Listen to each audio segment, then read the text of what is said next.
Selamat sore, selamat sore rekan-rekan arsitek, mahasiswa dan pemerhati bidang arsitektur. Kita berjumpa lagi nih Ngopi Sore 2.0. Ngopi Sore kali ini adalah yang kedua kali diadakan oleh IAI Banten. Bila ada yang ketinggalan Ngopi Sore kita yang pertama, bareng Mas Riri Riza dan Pak Budi Sukada, dapat menonton kembali di YouTube kami IAI Banten. Dan jangan lupa untuk like dan subscribe YouTube tersebut. Bagi rekan-rekan yang di sini yang masih mengetahui ada rekannya yang belum mendaftar, sudah terdaftar tetapi belum masuk room, bisa segera diingatkan karena kami akan close room pada pukul 16.45 waktu Indonesia Barat. Sebelum memulai Ngopi Sore 2.0, perkenalkan saya Petra Antonius yang bertugas sebagai MC acara pada hari ini. Pertama-tama saya akan membacakan tata cara mengikuti acara ini. Pertama, silakan menyesuaikan nama lengkap pada profil Zoom Anda saat ini dengan nama pendaftaran di awal ketika mengisi form registrasi. Kedua, selalu mematikan mikrofon Anda pada Zoom selama acara berlangsung. Ketiga, semua peserta wajib sesekali menampilkan video selama acara berlangsung sebagai tanda bukti mengikuti acara. Host dan co-host berhak untuk menegur peserta jika selama acara sama sekali tidak menampilkan video atau kamera. Keempat, mohon peserta Zoom memantau chatboard Zoom dan chat live YouTube IAI Banten karena ada registrasi berupa link Google Form untuk dilengkapi khusus untuk peserta yang hadir via Zoom agar mendapat sertifikat. Sebelum Anda klik link tersebut, pastikan Anda meng-capture diri sebagai bentuk kehadiran dan mengupload pada form tersebut. Link tersebut akan ditutup 10 menit setelah acara ini selesai, jadi jangan lupa untuk mengisi untuk mendapatkan sertifikat.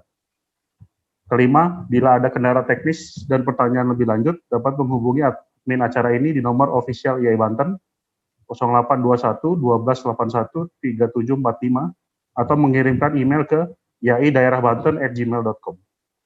Keenam, selama kegiatan ini berlangsung, kami juga live streaming di YouTube IAI Banten, sehingga rekan-rekan yang di luar room Zoom dapat mengikuti dan dapat melihat kembali siaran kita jika dibutuhkan.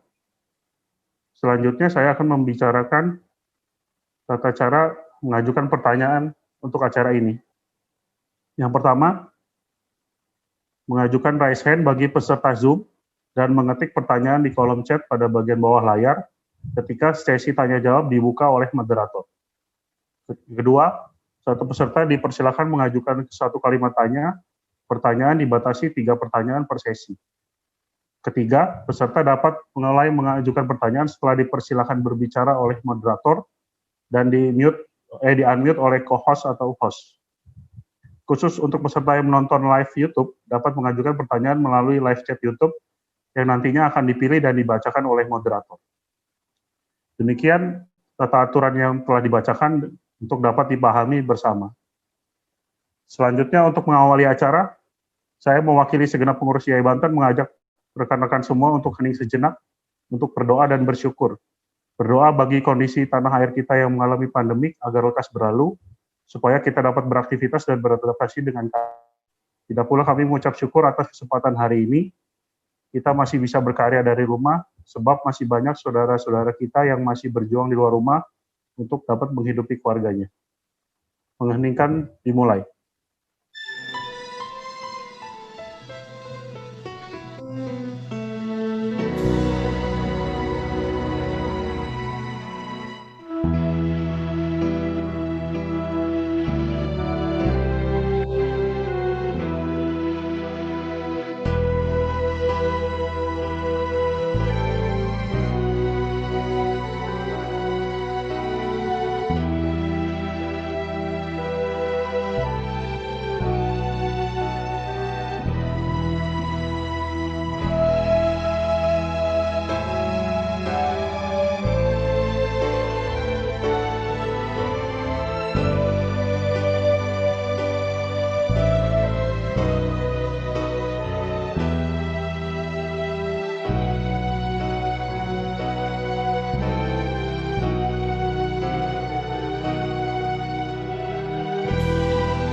Mending kita cukupkan. Tanpa berlama-lama lagi, saya akan menyapa moderator yang akan memandu acara Ngopi Sore 2.0 kita ini, yaitu Bung Sri Chandra. Selamat sore, Bung Sri Chandra. Apa kabar? Halo, Bang Sri Chandra. Yes. Ya, sudah kedengaran. Selamat sore. Bagaimana kabar? Baik, selalu baik. Oke. Silakan untuk selanjutnya memandu acara Ngopi Sore 2.0 ini hingga pukul 18. Baik. Sebelum saya panggil bintang tamu kita nih, guest star, Mbak Imelda Akmal, saya coba membacakan biografi singkatnya. Imelda Akmal adalah seorang arsitek yang mempunyai ketertarikan pada buku, media, dan publikasi. Ia lulus dari Magister Sejarah Architectural History, Theory, and Critique from AA School of Architecture London di 2009. Dia juga punya master dari Business Management dari Swinburne University tahun 98, Interior Decoration from RMIT Melbourne, Australia di tahun 99, dan dia menamatkan strata satunya di Universitas Trisakti tahun 92. Setelah sempat bekerja di bidang konstruksi, ia bekerja di Femina Magazine sebagai jurnalis yang memperkenalkan dinamika majalah mingguan kepadanya. Kemudian ia bekerja sebagai penulis buku interior independen untuk Gramedia Pustaka Utama dan menerbitkan buku-buku interior terlaris saat itu. Sekembalinya dari Australia, ia bekerja di Harper Bazaar, Indonesia, sebagai editor senior di Departemen Seni dan Desain. Dia kemudian mendirikan studio Imelda Akmal Architectural Writer untuk menghasilkan konten buku editorial dan menerbitkan lebih dari 50 judul buku interior.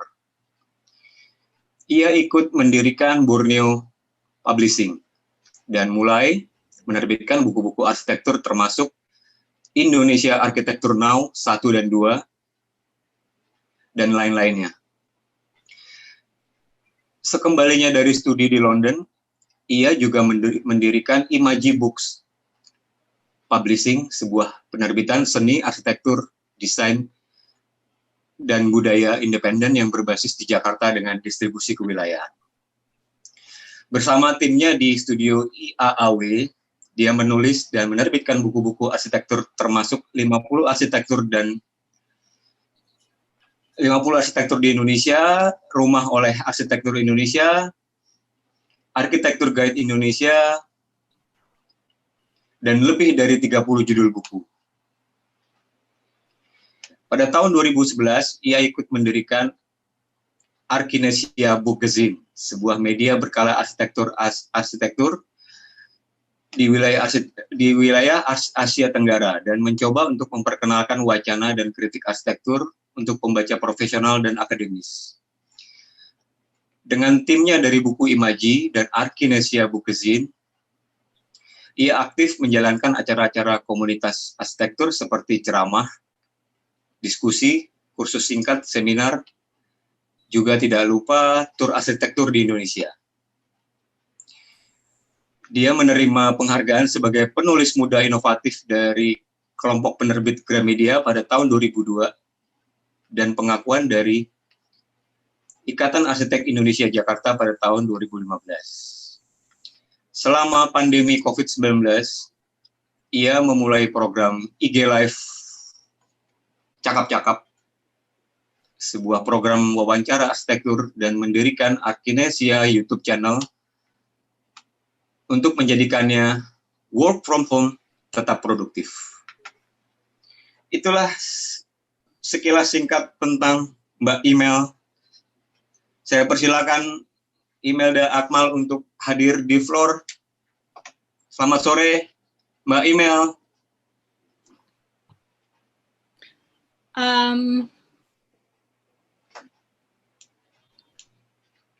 Selamat sore, Mas Tommy. Saya panggilnya apa nih? Enaknya aja deh, enaknya panggil apa? Panggil nama aja ya.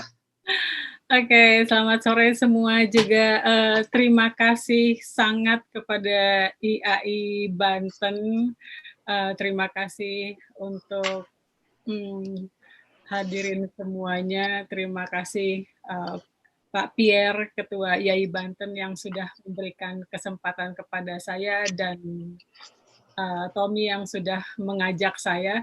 Kok saya jadi deg-degan ya? Janjinya di telepon nih, Tommy santai aja, tapi ternyata saya udah tahu nih, begitu pakai kum pasti serius.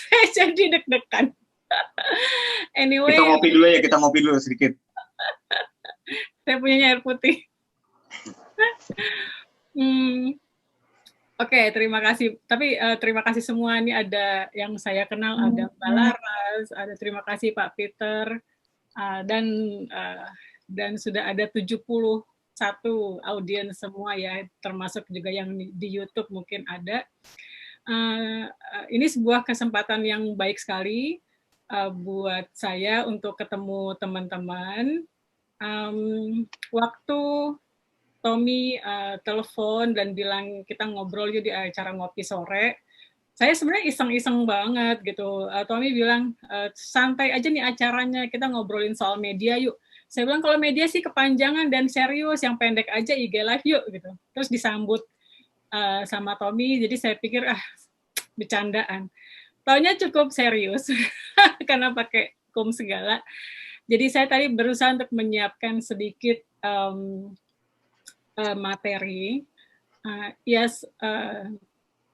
Intinya memang IG Live cakap-cakap yang kami buat itu untuk mencoba tetap kreatif di masa working from home yang kita tidak bisa bergerak banyak. Gitu. Mungkin saya sharing screen aja ya. Silakan. Sharing screen ini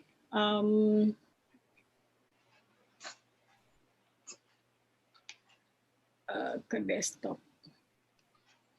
Oke. Saya biasanya IG Live cakap-cakap, sedangkan kalau Zoom saya dibantu tim saya untuk mengoperasikan. Jadi mungkin bisa dipandu bagaimana saya bisa mengakses file saya. Filenya ada di PPT. Itu udah bisa masuk tadi? Hah? Itu sudah bisa masuk yang tadi? Yang tadi? Iya. Saya buka PPT gitu ya? Iya. Oh, oke.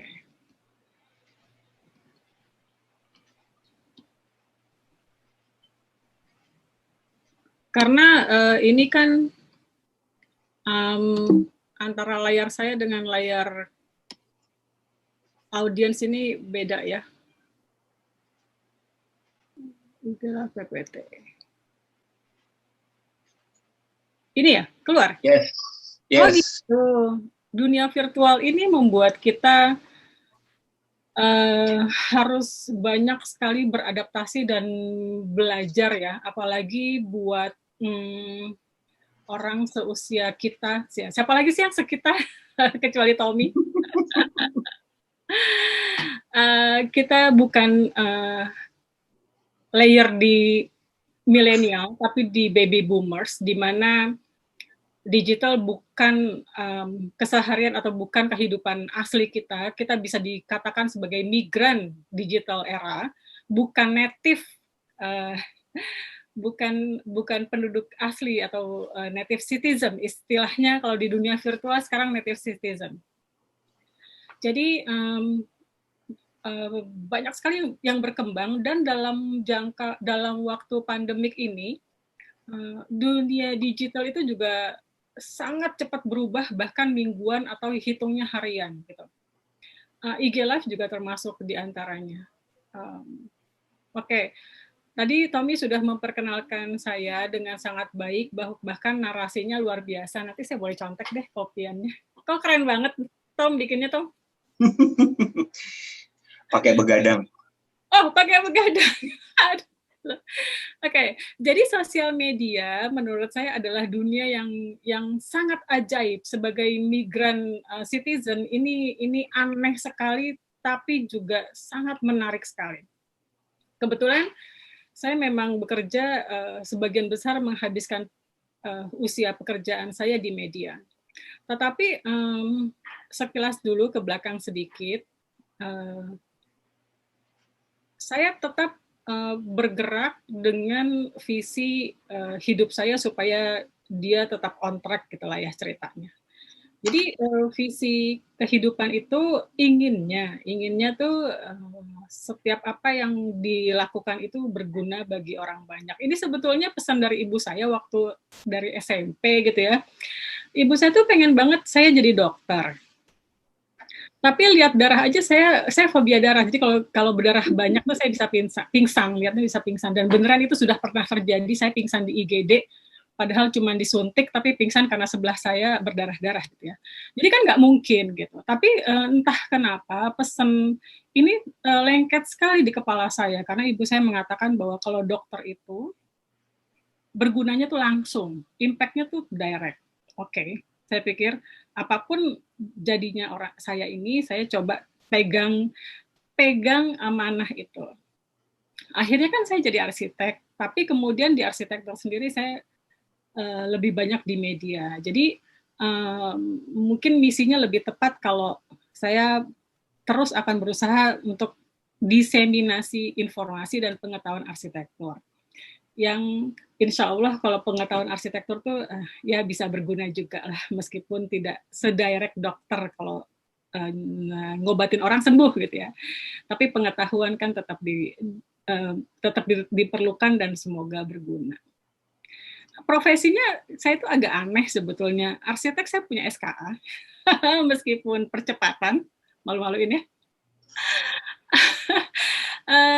Background saya arsitek dan ada beberapa klien tapi hanya untuk keluarga dekat dan teman dekat aja, dan nggak banyak saya publish karena supaya fokus pada media. Kemudian banyak orang yakin bahwa saya itu penulis, tapi sebetulnya saya menjadi 100% penulis itu hanya sampai tahun 2000.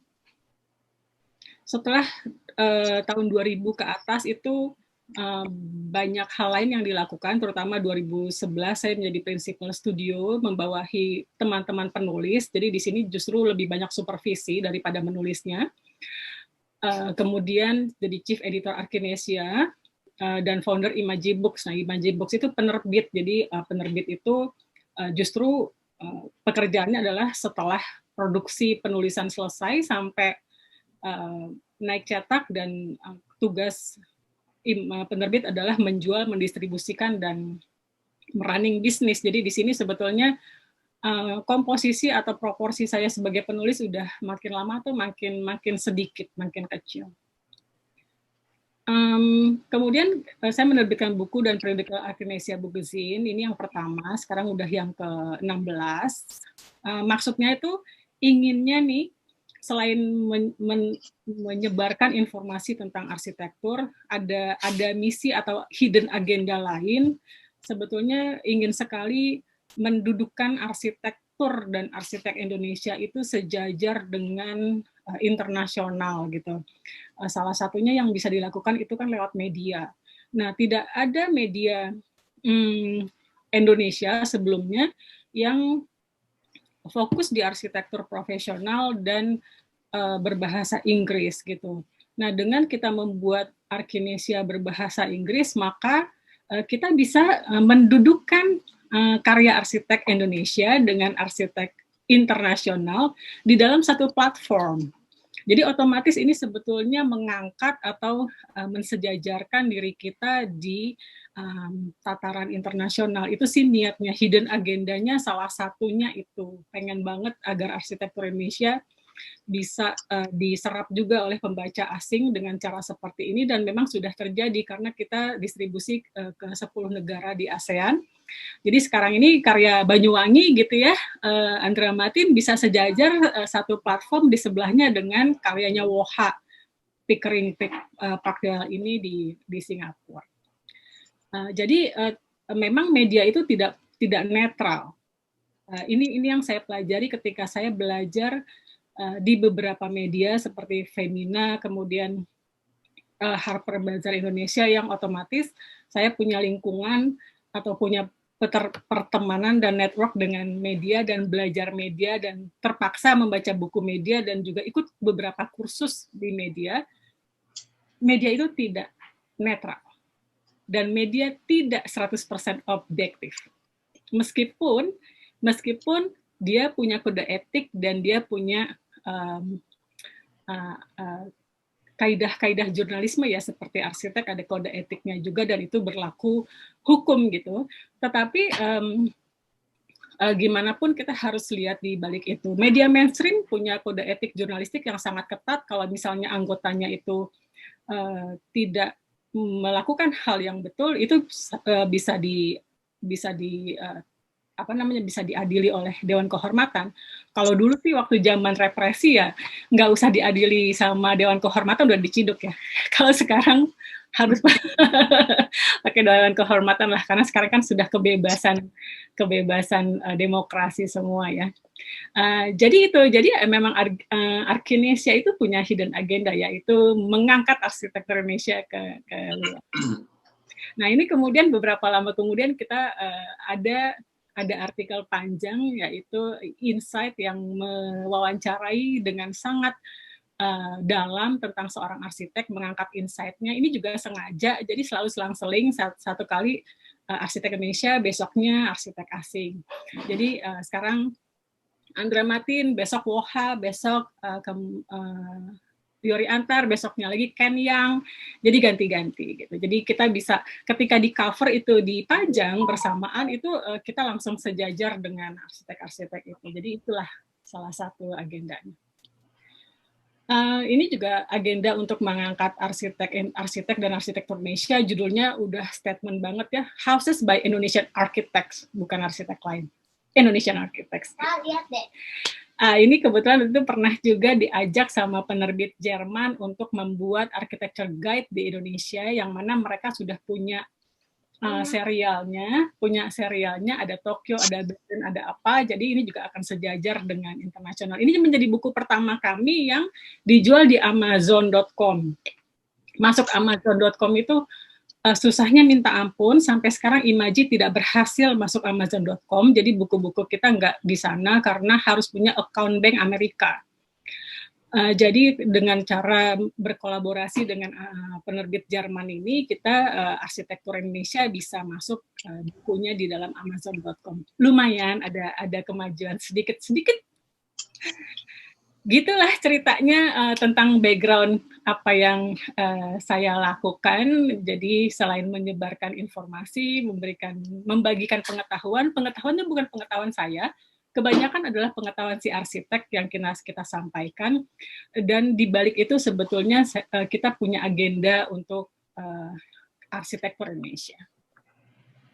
Nah, kita janji hari ini kita mau ngomongin soal media nanti, sosial media nanti yang berakhir dengan cerita tentang IG Live. Jadi awal sosial media itu saya tuh pakainya Friendster. Mungkin teman-teman udah ada yang nggak tahu Friendster karena belum lahir kali ya. Berapa sih umur sekarang, Bang? Hah? Berapa sih umur sekarang? Umur gue setahun di atas lo kan, Cing. Tommy ini adik kelas saya dari TK sampai SMA. Jadi sebetulnya kita tuh kayak saudara. Jadi dia curang, dia tuh nelponnya teman-teman yang deket kayak Riri gitu kan. Oke, anyway, terima kasih si Tom. Lanjut. Oh, dia nggak mau diterusin. Gini loh, waktu Tommy itu SD. Enggak ya? Oke. Intermezzo ya, kan ngopi-ngopi sore. Ya, sekarang kita ke sosial media. Jadi pertama kali, awalnya bersosial media itu bersosial pasti. Friendster itu benar-benar hanya pertemanan, dan mereka secara bisnis tidak berhasil kayaknya. Kemudian datang Facebook.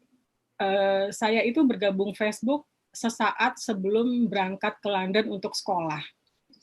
Tujuannya adalah cari teman Indonesia di London.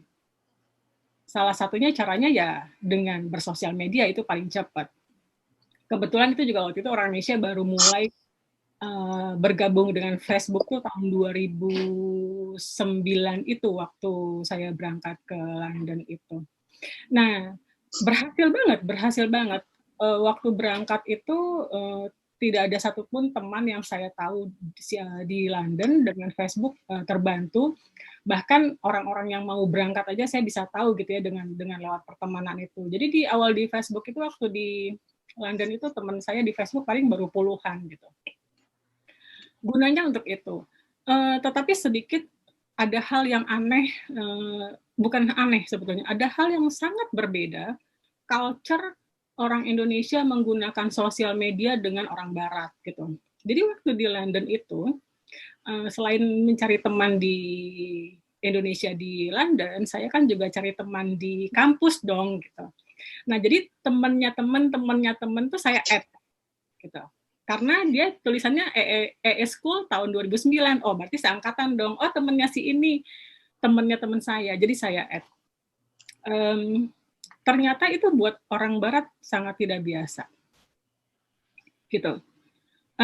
Sedangkan kalau kita bersosial itu kalau ada yang minta invite, kita approve pada waktu itu ya, karena masih baru kan. Akhirnya dalam waktu mungkin 2 tahun, 3 tahun, teman saya tuh udah melebihi kapasitas kan, dibatasi 5.000. Kita enak aja gitu, invite terus yes. Buat orang Barat, nah pas saya invite salah satu orang gitu. Dia belum kenal saya juga belum kenal dia, tapi kan dia temennya temen, dan kita satu sekolah. Kemudian waktu di meja makan dia ngomong gini, oh kamu yang namanya Imelda, dia ngomong gitu. Maaf ya, saya tidak approve, karena sebelumnya kita belum kenal. Dan saya bingung sih kenapa kamu add saya, gitu. Jadi itu beda culture banget gitu. Kalau kita kayaknya happy banget kalau punya teman sebanyak-banyaknya. Di sana Facebook ya Facebook, selected banget. Nah, itu sekilas aja tentang perbedaan, karena itu beda terus sampai sekarang. Sampai sekarang itu apa yang kita lakukan di sosial media itu sama sekali berbeda banget dengan orang Barat menggunakan sosial media. Kemudian saya pulang, awalnya saya mulai berpikir untuk menggunakan ini untuk pekerjaan, atau sebaliknya. Sebetulnya ketika buku 50 Indonesian Architects terbit, saya mulai berpikir gimana caranya untuk mengenalkan ini selain dijual di toko buku ya, gitu. Nah, kita akhirnya mencoba menggunakan sosial media untuk pekerjaan, mulainya dari sini. Itu tahun 2010 dan 2011, akhir 2010-2011. Di buku ini.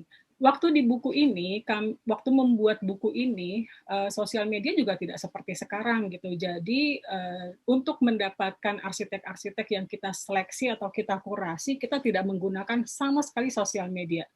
Kita menggunakan 9 parameter, misalnya desainnya dia cutting edge, kemudian dia pemenang Sembara, dia mendapatkan award, dia punya kontribusi, dan 9 lainnya. Sosial media tidak satu pun kita gunakan sebagai cara untuk mengkurasi atau mencari arsitek di buku ini. Dan mencari 50 arsitek itu susah pada saat itu. Ada yang bertanya kenapa 50? Karena saya sudah mengenal 25. Jadi sebelumnya saya membuat buku arsitektur Indonesia, membuat buku Indonesian Architecture Now, itu saya berhasil mendapatkan 25 arsitek yang dipilih karyanya. Jadi dari situ coba 50, dan saya nggak tahu 50 itu siapa. Jadi berbagai cara kita mengkurasi 50. Nah, setelah ini saya pikir, wah, saya yakin banyak di luar sana, dan mungkin sosial media salah satu cara yang bisa dipakai. Nah, itulah kita mulai dengan cara mengadakan roadshow, membuat roadshow. Saya lahir di Jakarta, besar di Jakarta, bekerja di Jakarta, pernah sekolah di luar, tapi tidak pernah bermukim di kota lain selain Jakarta. Kemudian waktu itu ada undangan dari IAI Jateng untuk ikut acara di sana, terus kita pikir sekalian deh kita roadshow. Jadi dengan satu mobil Innova waktu itu, dengan 4 orang, kita sewa mobil selama seminggu, membawa berapa ratus buku gitu, kita roadshow. Mirip ini ya, mirip band-band pemula itu kan, band-band startup. Band-band startup. Terus 10 kota gitu ya? Ini 5 kota, 7 presentasi. Jadi, lalu gimana caranya? Selain Semarang yang memang kita diundang IAI Jateng, yang lain adalah benar-benar menggunakan Facebook. Jadi sebelum berangkat itu, saya cari lewat Facebook arsitek yang bermukim di Kota Semarang, bermukim di Solo, Surabaya dan Malang. Itu yang kami sasar kotanya. Caranya gimana? Ya cari aja arsitek mana yang dia bilang hometown-nya adalah Surabaya misalnya. Kemudian di situ saya japri aja, send message, saya bilang saya penulis membuat buku ini, saya ingin presentasi di sana, tolong rekomendasikan dengan siapa saya bisa bekerja sama. Kemudian nanti saya lihat tuh yang A misalnya punya temen bersinggungan sama ini, oh berarti ini sama ini. Jadi udah mulai bisa melihat pemetaan personel arsitek di kota itu lewat Facebook pada waktu itu. Yang paling unik adalah waktu Malang. Jadi waktu Malang itu sekian orang itu menyebutkan nama Nino Haris, gitu. Nino Haris aja. Akhirnya sama salah satu orang itu saya minta nomor teleponnya dan kita bertelepon-teleponan. Terus kemudian dia tanya, oke, mau bikin acara untuk berapa orang? Saya balik bertanya, di Malang bisa ngundang berapa orang? Oh, 150 orang boleh. Oh ya boleh 150 orang. Mau di mana? Di sini. Bla bla bla bla bla bla. Terjadilah Mas Nino Haris itu menyewakan sebuah tempat di kafe cukup besar dan memang 150 orang hadir, banyak banget. Dan disitulah saya baru tahu ternyata Nino Haris itu ketua IAI Malang. Kacau banget. Sebegitu dikitnya pengetahuan saya karena saya kan sekolah di luar, jadi saya tidak tahu pemetaan dan kita nggak banyak tahu berita ya sebelum sosial media heboh sekarang. Jadi itu salah satu caranya. Itulah kita awalnya bernetwork. Yang lucunya bahkan mahasiswa Brawijaya mendengar kita, melihat di Facebook kita ke Malang, dia bilang, tolong mampir ke kampusnya. Saya bilang tidak on schedule, saya udah nggak punya waktu lagi karena udah terschedule semua. Tapi dia bilang, tolong sejam aja datang ke Brawijaya. Dia bilang gitu, sejam aja. Saya bilang, ya udah deh, oke deh, sejam ke sana. Tapi saya tanya, memangnya dalam tinggal besok ini Anda bisa mengumpulkan berapa orang? Saya bilang gitu. Dia bilang 200 orang bisa. Nah, saya kaget dong. Ya oke deh, kalau 200 oke juga lah ya effortnya gitu. Ternyata yang hadir 250, terus mereka sudah menyediakan poster dan menyediakan honor. Sampai takjub banget nih sama Brawijaya. Saya bilang, waduh, ternyata kekuatan sosial media seperti itu. Jadi itu awalnya seperti itu. Sosial media berguna banget buat kegiatan kita. Nah, sosial media di awal-awal yang paling banyak digunakan itu Facebook, Twitter, baru belakangan Instagram. Karena Instagram kan lahirnya juga agak terakhir. Facebook dan Twitter punya karakter yang beda yang kita harus pelajarin juga gitu ya. Facebook tuh kita bisa melakukan pemetaan personal. Kita bisa melakukan pemetaan profesi loh sebetulnya. Saya waktu pemilihan IAI, pemilihan ketua IAI, saya iseng-iseng tuh memetakan personel. Bahkan saya bisa tahu, oh ternyata dosen-dosen di kota ini itu kebanyakan dari kampus Anu. Dan berteman dengan si ini. Saya melakukan pemetaan itu waktu itu. Di Munas terakhir Bandung? Di Munas setelah Balikpapan. Oh. Oke, terus sudah gitu, kalau Twitter itu hanya 160 kata, jadi kita bisa mengajarkan sesuatu, bisa melakukan sesuatu, tapi sangat pendek, jadi kita harus memeras banget informasi untuk bisa dipakai. Twitter sangat menarik, salah satu yang saya bilang menarik, mungkin saya kasih contoh ya, siapa arsitek yang menggunakan Twitter dengan sangat strategis, yaitu Ridwan Kamil. Jadi waktu tahun 2016 kalau nggak salah, saya nggak mendapatkan dokumentasi penelitian kecil saya. Waktu itu saya harus berbicara di Canberra, di AIA di sana. Dia meminta saya berbicara tentang sosial media. Jadi saya melakukan riset kecil terhadap 6 arsitek yang aktif menggunakan sosial media. Salah satu yang paling menonjol Ridwan Kamil. Saya sampai minta staff saya untuk men-trace back Twitter Ridwan Kamil itu selama sampai 3 tahun terakhir, jadi bisa di-trace back. Ternyata setiap tahun dia punya strategi yang cukup fokus gitu ya. Jadi kan dia mau jadi wali kota nih.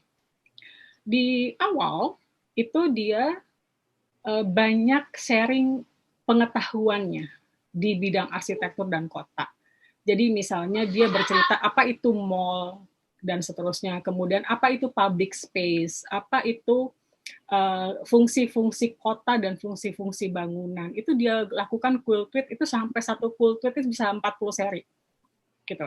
Dan saya ikutin waktu itu. Kemudian dia bergeser ketika sudah mulai mau masuk ke ranah politik, dia bergeser dengan komplain atau mengkritisi tepatnya, mengkritisi Kota Bandung. Jadi dia mengkritisi Kota Bandung, public space ini tidak berfungsi dengan sempurna karena begini-begini, harusnya solusinya begini, kemudian Kota Bandung harusnya bisa lebih baik kalau begini-begini dan seterusnya. Dengan begitu dia mengakumulasi, menambah follower dan follower gitu. Tapi dengan cara edukasi, itu bagus banget. Memang jadi orang mendapatkan pengetahuan dan juga dia mulai dikenal. Kemudian dia baru masuk ke ranah politik gitu. Nah, ketika dia sudah menjadi wali kota, saya lihat dia lebih cerdik lagi, lebih cerdas lagi dalam menggunakan sosial media. Dan ketika saya wawancara untuk keperluan Arkinesia, dia juga memberikan statement itu. Memang dia gunakan banget. Jadi untuk bersosial media, dia berperan sebagai lebih human gitu, tidak keras gitu ya. Jadi dia banyak bercandanya seperti menyebut istrinya si Cinta, terus anaknya seperti apa, sehingga dia dan itu dengan planning ya, dengan agenda dia menarik perhatian ibu-ibu. Gitu. Karena dia bilang jangan salah, di dalam rumah tangga yang membuat decision itu ibu-ibu dan yang mempengaruhi keluarga itu sebetulnya ibu-ibu. Jadi seperti itu tuh. Itu intermezzo. Kemudian terakhir Instagram. Nah, Instagram ini belakangan setelah dia hadir 6 Oktober 2010, kemudian banyak diikuti oleh orang Indonesia, terutama arsitek itu 2012 dan 2013. Arsitek mulai banyak masuk ke situ. Karena Instagram ini memang platform untuk berbagi foto dan berbagi gambar. Berbagi foto sebetulnya bukan gambar, berbagi foto. Dan dia itu kan Instagram tuh instan dan fotogram. Tadi apa ya, saya lihat ada di Wikipedia sebetulnya. Jadi dia membuatkan platform untuk orang sangat mudah berbagi foto dengan tagline-nya itu bahwa fast, simple, and beautiful. Nah, beautiful inilah yang disukai oleh arsitek dan cocok banget untuk bidang-bidang profesi atau bidang-bidang personal yang memang dia berkecimpung banyak di dunia gambar atau dunia visual. Makanya orang-orang kreatif lebih banyak menggunakan Instagram. Sedangkan Twitter kemudian setelah banyak pemilu dan lain-lain, Twitter itu bergeser. Twitter itu bergeser menjadi platformnya sangat politik dan buat banyak orang yang tidak suka politik, termasuk saya, meninggalkannya. Saya juga sudah meninggalkan Twitter, udah nggak banyak baca kecuali pengen tahu berita penting aja gitu. Jadi pindah ke Instagram, terutama si arsitek. Awalnya saya nggak terlalu ingin sebetulnya menambah platform sosial media, tapi setelah arsitek pindah, sedangkan saya harus mengamati terus pergerakan arsitek Indonesia, maka Instagram kemudian jadi pilihan seperti itu. Nah, next-nya adalah Instagram apa yang paling banyak digunakan? Ini urutannya. Saya boleh 1 detik sebentar ya.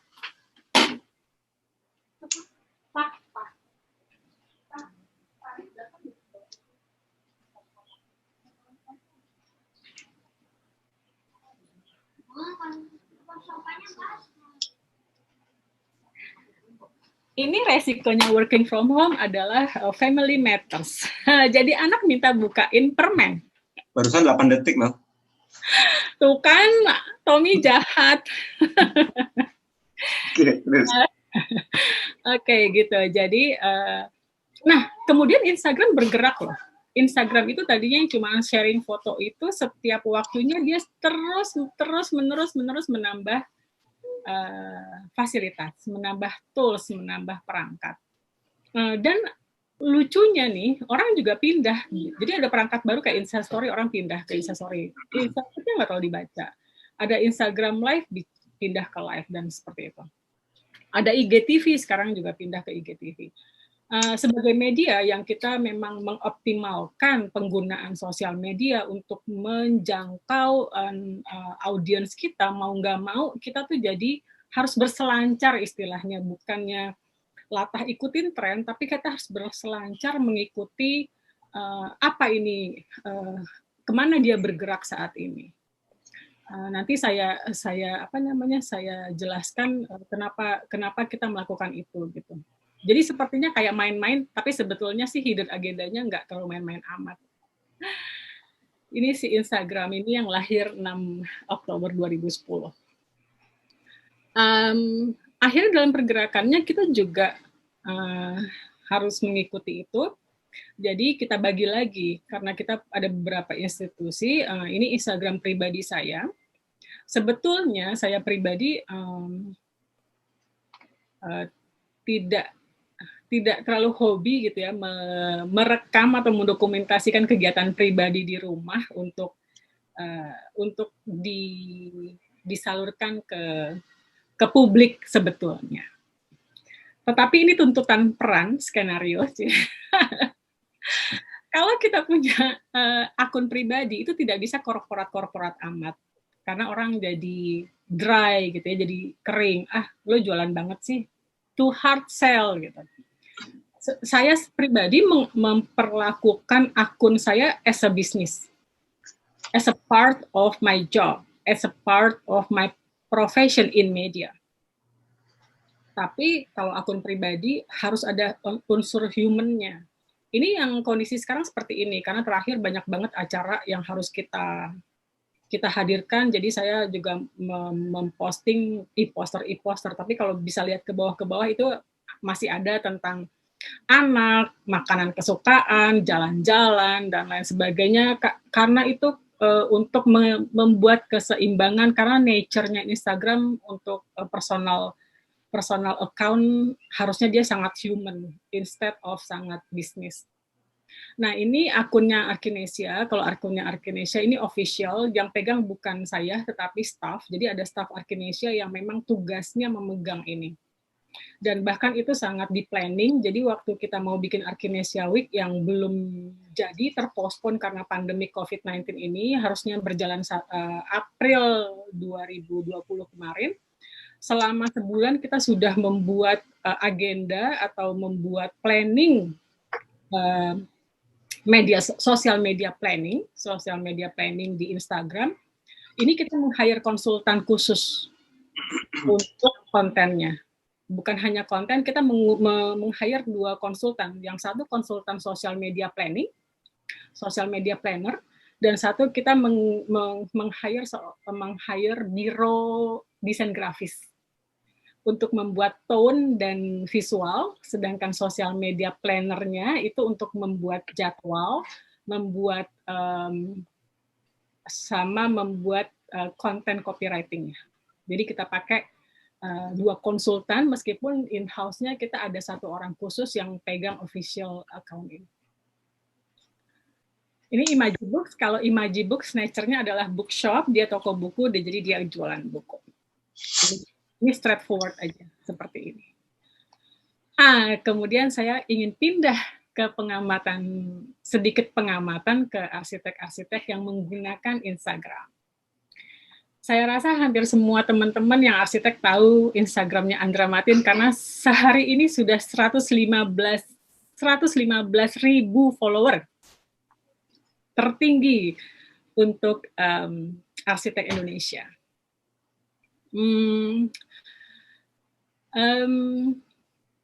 Kalau menurut pengamatan saya, karakter dari Instagramnya Andra Matin ini sangat sesuai dengan orangnya.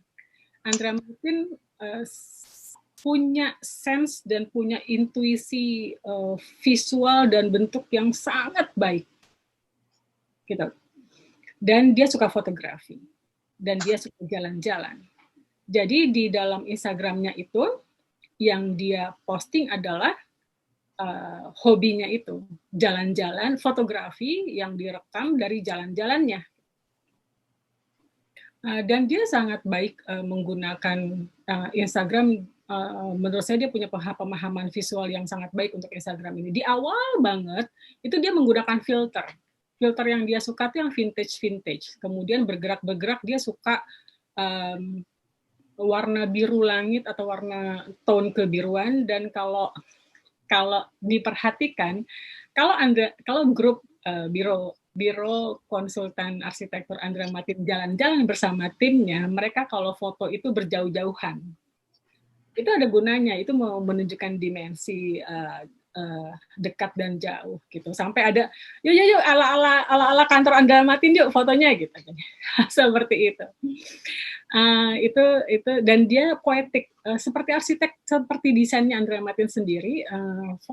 Foto yang dihasilkan untuk Instagram Andra Matin itu sangat poetik, sangat puitis. Saya beberapa kali pergi atau traveling bersama Andra Matin, baik ke proyek untuk pemotretan maupun terakhir ke Manila 4 hari bareng-bareng untuk acara antologi di Filipina itu.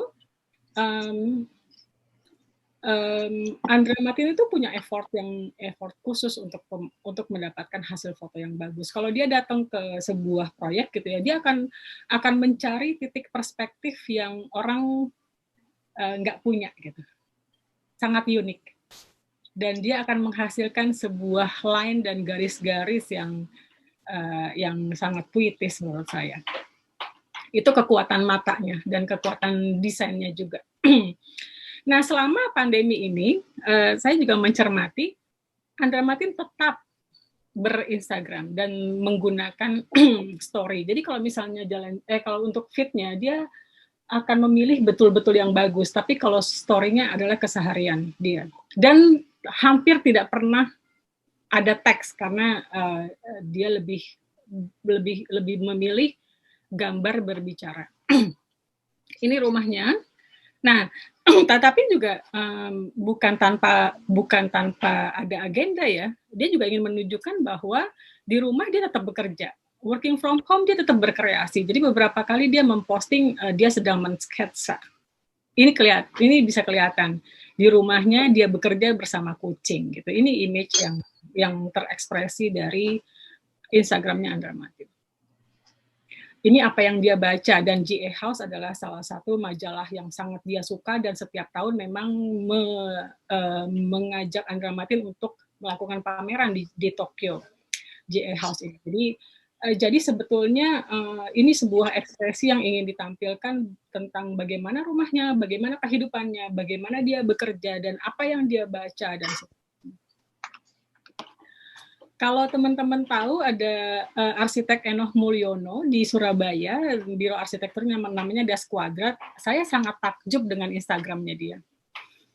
Karena cermat sekali, meskipun followernya sedikit. Mungkin dia private ya ininya, karena kalau sosok Enoh Mulyono itu dia memang lebih prefer untuk menjadi eksklusif. Itu pilihan kan ya. Kemudian dia pernah memberikan statement kepada saya bahwa dalam menggunakan sosial media itu harus berhati-hati gitu. Sosial media kita itu dibaca oleh klien kita. Jadi klien kita itu juga akan memilih arsitek yang lifestyle-nya sama dia. Jadi misalnya si klien itu senang kalau punya arsitek yang bugar, yang senang olahraga, yang menjaga kesehatannya, bukan yang party-party, animal party gitu. Kemudian yang perginya ke satu tempat yang satu selera dengan kliennya, memakai baju yang dimengerti oleh kliennya. Dan Das Quadrat itu memang melayani rumah, kebanyakan proyeknya adalah rumah tinggal A+ ya, seperti itu di Surabaya. Jadi Instagramnya juga memperlihatkan itu. Dan ini juga dengan agenda, dengan planning. Seperti ini, kalau dia jalan-jalan, dia memang sangat proper menyiapkan baju untuk visualnya. Bahkan sampai tasnya. Ini bukan tidak di planning. ini foto seperti ini saya yakin betul-betul dicari. Gitu. Sudut pandangnya dari mata cacing kalau dalam arsitektur, kemudian cara dia memegang tas, kemudian dia berada di bangunan apa, di kota apa, itu di planning. Saya juga kadang-kadang nggak kebayang sebesar apa kopernya untuk membawa beragam baju. Ini sangat berbeda dengan arsitek yang lain yang tiap hari pakai baju hitam kayak saya, supaya kalau nggak ganti baju nggak kelihatan. Itu saya, soalnya males. Saya sejak menggunakan baju hitam, kalau traveling, bawaan saya berkurang 50% dan saya happy banget.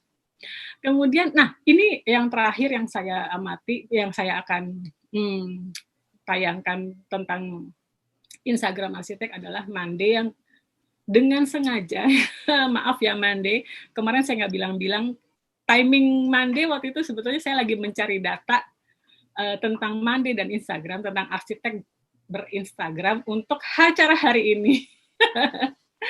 Saya sudah lama mengamati. Tapi Mande tadi udah likes kok, jadi dia berarti oke. Tapi dalam wawancara dari 50% waktu itu Mandi memang terus-menerus ngomong Instagram. Padahal Instagram itu saya mau tanya terakhir. Akhirnya udah setengah terakhir ngomongin Instagram deh. Nah, saya suka banget sama Instagramnya Mandi. Satu, soal visual. Dia sangat cermat dengan tone warna. Ini mata arsitek banget gitu. Sampai kalau diperhatikan, dia berpakaian dan istrinya berpakaian itu matching sama arsitekturnya. Gitu. Kalau fitnah, Mande ini lebih terencana, lebih cermat, lebih optimal dalam menggunakan tools Instagram. Untuk fit, dia memposting karya-karya yang sudah selesai. Gitu. Dia posting karya-karya yang sudah selesai. Tadinya karya-karya yang belum selesai itu dia posting di form. Tetapi ternyata yang akun Mondodo-nya lebih rame, jadi dia kemudian lebih banyak mengasuh akun Mondodo ini. Untuk selesai. Kemudian It's 17 hours. Ketika ada highlight itu baru keluar loh beberapa waktu yang lalu lah gitu ya. Dia cermat sekali menggunakan highlight, bahkan merencanakan logo-logo highlights-nya itu. Kalau kita lihat yang bulat-bulat di atas ya, nah itu ada beberapa highlight. Highlight adalah kumpulan dari IG Story. IG Story juga lebih baru daripada feed. IG Story kan hanya berlaku 24 jam, kemudian bisa dimasukkan ke dalam highlight. Tapi highlight itu dia rencanakan banget dengan judul dan ikon yang baik. Nah, kemudian di IG story dia atau di highlight dia itu ada konsistensi menurut saya. Ada konsistensi dalam mengambil visualnya. Misalnya kalau misalnya dia ke visit proyek, dia selalu mulai dari kaki. Gitu. Ternyata ini ada alasan kenapa dia bikin video di proyek. Karena ada pertanyaan dari orang awam yang bertanya bahwa memangnya arsitek tuh bertugas untuk visit project ya? Memangnya arsitek itu harus kontrol projectnya gitu? Nah itu dia bikin akhirnya untuk menjelaskan. Tapi menurut dari kacamata saya sebagai media, dengan dia mulai dari kaki, orang jadi tahu bahwa I am here, not somebody else. It's a fact, itu bukti gitu. Dan ini cerdik banget. Saya nggak tahu itu sengaja apa enggak, tapi sebetulnya kita bisa baca seperti itu. Nah, kemudian di IG highlight-nya dia atau di IG story-nya dia itu banyak sekali menjawab pertanyaan-pertanyaan. Awalnya itu karena karena dia mendapat pertanyaan, kemudian dia jawab. Kemudian lama-lama ada tools question box. Itu dia pakai lagi. Orang banyak bertanya, kemudian dia jawab. Nah, menurut wawancara saya kemarin dengan Mande, dia bilang saking banyaknya pertanyaan yang itu lagi, akhirnya saya bikin satu seri FAQ, frequent answer question, frequent ask question, yang dia jadikan highlights, supaya kalau orang tanya nanti dia bilang baca aja highlights-nya. Nah, di situ dia menjelaskan dengan sangat praktis, mudah dimengerti, tetapi juga juga cukup lengkap tentang profesi arsitek, tentang apa itu jasa arsitek, tentang apa yang arsitek lakukan terhadap kliennya. Nah, kemarin setelah saya wawancara, ada satu kata, ada statement dia yang menurut saya sangat baik ya. Dia bilang begini, selama ini profesi arsitek itu dianggap di atas gunung, gitu. Jauh banget, kayaknya tuh di awang-awang lah, ada di awan menurut orang awam, nggak ngerti arsitek tuh ngapain gitu. Nah, maka dengan caranya ini menjelaskan lewat Instagram yang mudah ini, dia bisa mendekatkan profesi arsitek ini ke masyarakat. Dan itu kalian cukup berhasil. Dan tentu saja punya efek positif yang lain. Dia sangat sadar bahwa Instagram adalah tools untuk promosi arsitek. Tapi tidak hanya promosi aja yang dia dapatkan, dia banyak mendapatkan benefit lain. Misalnya, dengan orang sudah melihat fit-nya dia atau body of works-nya dia di dalam fit yang dia lakukan dengan satu tone yang sama, dengan style arsitektur yang dia mau gitu, dia secara tidak langsung dia sudah menyaring kliennya, bahwa kliennya kliennya mengerti bahwa nanti garis arsitekturnya, pendekatan arsitektur dan garis arsitekturnya akan ke situ. Kemudian dia juga mengatakan bahwa dengan cara begitu dia mendapatkan klien yang frekuensinya sama. Jadi kliennya memang yang sudah bisa mengapresiasi desain itu. Jadi ketika ketemu udah nyambung ngobrolnya. Terus yang ketiga yang cukup mengejutkan adalah dia mengatakan hampir 100% kliennya sekarang yang datang itu dari Instagram. Gitu. Ini juga diakui juga oleh kalau teman-teman tahu Rahmatan Indrani atau dipanggil Kibo dengan Biro Arsitektur SPOA, saya pernah ngobrol langsung. Dia bilang tadinya sebelumnya klien dia itu 80% datang dari mulut ke mulut, 20% dari Instagram. Nah, setelah dia ikut Bintaro Design District, di mana Bintaro Design District itu sangat kenceng banget aktivasinya di Instagram, bukan hanya oleh penyelenggaranya, tetapi juga oleh semua insan kreatif yang terlibat di dalamnya. Sejak Bintaro Design District, di mana dia masuk Instagramnya BDD 2019, komposisi kliennya berubah 80% dari Instagram. Dan dia mulai cermat menggunakan Instagram sekarang dengan sangat sadar. Gitu.